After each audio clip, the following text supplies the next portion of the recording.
নমস্কার বন্ধুরা, সীমা blog channel থেকে সবাইকে ওয়েলকাম জানিয়ে শুরু করছি আজকের ভিডিও।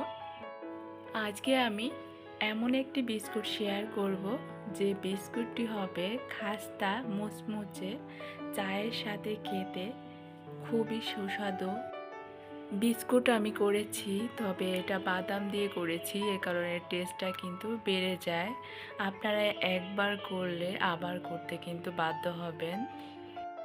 আর হ্যাঁ বন্ধুরা, আমার চ্যানেলে যদি নতুন হয়ে থাকেন তাহলে লাইক দিয়ে পুরো ভিডিওটি না টেনে দেখার অনুরোধ রইল। তো চলুন শুরু করি। আমি এখানে একটা মিক্সিং বোল নিয়েছি, 500 গ্রাম এখানে বাটার নিয়ে নেব। তবে বাটারের পরিবর্তে কিন্তু আপনারা এখানে তেল বা ঘি দিতে পারেন। তো এটা আমি একটু ভেঙে নিয়েছি। এবার আমি এখানে 1 কাপের মতো চিনি নিয়ে নেব। তো চিনিটা আপনাদের টেস্ট অনুযায়ী বাড়িয়ে কমিয়ে নিতে পারেন, সমস্যা নেই। এবার চিনি আর বাটারটা আমি ভালোভাবে ম্যাশ করে নেব। এটা চেষ্টা করবেন ভালোভাবে ম্যাশ করে নিতে। তো আমি একটু ম্যাশ করে নিয়ে এখানে আমি 100 ml তেল দিয়ে দেব, রেগুলার যে তেলটা দিয়ে আমি আবার ভালোভাবে মিশিয়ে নেব। তবে একটা জিনিস খেয়াল রাখবেন, আমি কতটুকু কি উপকরণ দিয়েছি এটা খেয়াল রাখতে হবে, তাহলে ভালো হবে। তো আমি দেখুন এরকম করে ভালোভাবে আমি 5-6 মিনিটের মতো ভালোভাবে কিন্তু এটা মিশিয়ে নেব। তবে যত ভালো মিশিয়ে নেবেন তত ভালো হবে বিস্কুট। তো এবার আমি সামান্য লবণ দিয়ে দেব। লবণ দিয়ে আবার একটু মিশিয়ে নেব। এবার এখানে বেকিং পাউডার নেব 1/2 চামচ, আবার আমি মিশিয়ে নেব। সব সময় মনে রাখতে হবে এটি কিন্তু ভালোভাবে মেশানোর চেষ্টা করবেন, তাহলে কিন্তু বিস্কুটটা ভালো হবে, সফট হবে। তো মিশিয়ে নিয়ে এখানে আমি আটা দিয়ে দেব 1 কাপের মতো, 1/2 কাপ কর্নফ্লাওয়ার নেব। আপনারা কর্নফ্লাওয়ার যদি হাতের কাছে না থাকে তাহলে বেসনও দিতে পারেন, সমস্যা নেই। তো এটি দিয়ে আমি ভালোভাবে কিন্তু এটা মিশিয়ে নেব। আমি কিন্তু একটু এখানে জল ব্যবহার করব না। দেখুন আমি ভালোভাবে কিন্তু সব কিছু দিয়ে মিশিয়ে নেব। মিশিয়ে এবার হাত দিয়ে একটা ডো তৈরি করে নিতে হবে।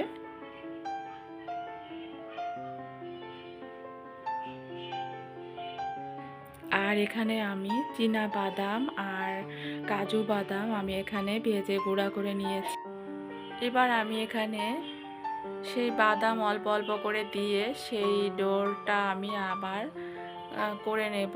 তো অল্প কিছু রেখে দেব আর অল্প কিছু এখানে দিয়ে দেব, দিয়ে সেই ডোরটা আবার তৈরি করে নেব। আর এখানে একটা স্টিলের থালা নিয়েছি, এখানে তেল ব্রাশ করে নেব।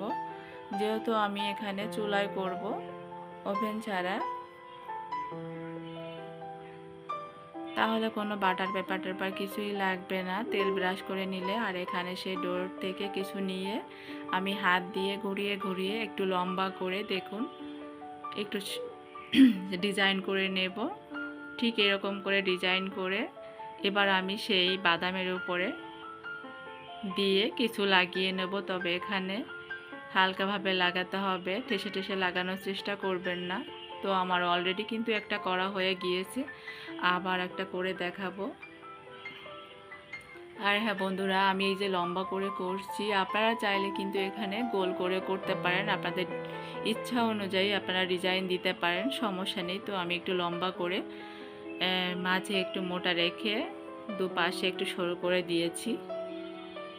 আর বাদামগুলো একইভাবে আমি লাগিয়ে নেব। দেখুন আমি কয়েকটা আপনাদের দেখিয়ে দেব। এই সাইড এরকম করে একটু চ্যাপটা করে নেব, দুপাশে মাঝে একটু মোটা করে রাখবো।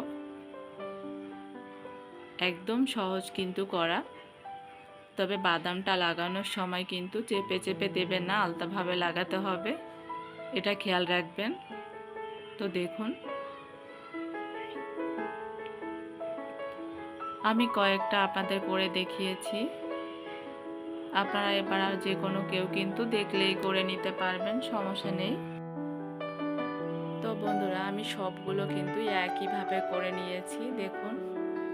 আর এই বাদামের কারণে কিন্তু এই বিস্কুটটা এত মজা, মানে কি বলবো, আপনি চুলায় দেওয়ার পরেই মানে এত সুন্দর একটা ফ্লেভার আসে, মানে আপনার খেতেই হবে এই বিস্কুটটা, মানে এত সুন্দর একটা ফ্লেভার আসে।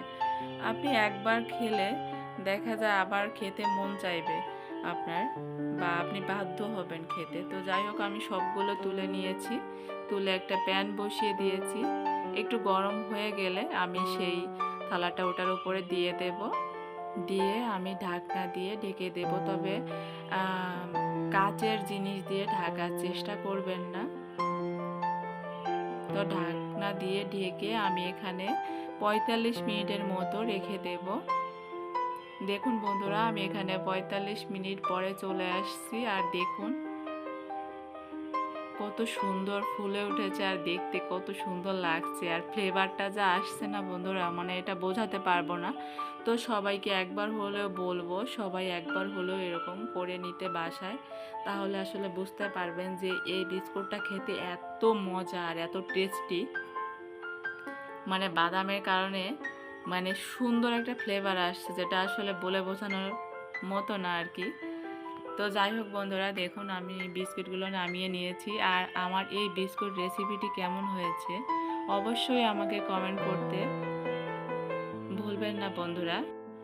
বন্ধুরা, এটা বলে বোঝাতে পারবো না, আপনাদের একটা কমেন্টে আমাকে প্রেরণা যোগাবে।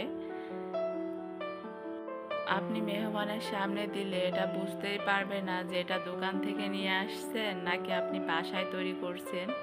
আপনি না বললে কিন্তু তারা বুঝতেই পারবে না, আপনিই বুঝতে পারবেন না যে জাস্ট আপনি মানে আসলে ওভেনে করছেন বা দোকান থেকে নিয়ে আসছেন না চুলায় করছেন। তো চুলায় করছেন এটা অনেকের কাছে কিন্তু বললে ওরা বিশ্বাসই করবে না যে এই বিস্কুটটা এতটা মজা। আমি জাস্ট বোঝাইতে পারবো না, হয়তো বা আপনারা ভাবতে পারেন যে এটা আমি ভিউ বাড়ানোর জন্য বলছি, তবে না, এটি সত্যি খুব টেস্টি হয় এই বিস্কুটটা, মানে আপনি একবার খেলে আবার খেতে বাধ্য হবেন এরকম একটি রেসিপি। তো যাই হোক বন্ধুরা, সবাই একবার হলেও করে নেবেন, আর সবাই বেশি বেশি করে শেয়ার করে দেবেন যদি ভালো লাগে। তো ভালো থাকবেন বন্ধুরা, আর সাবস্ক্রাইব করে নেবেন নতুন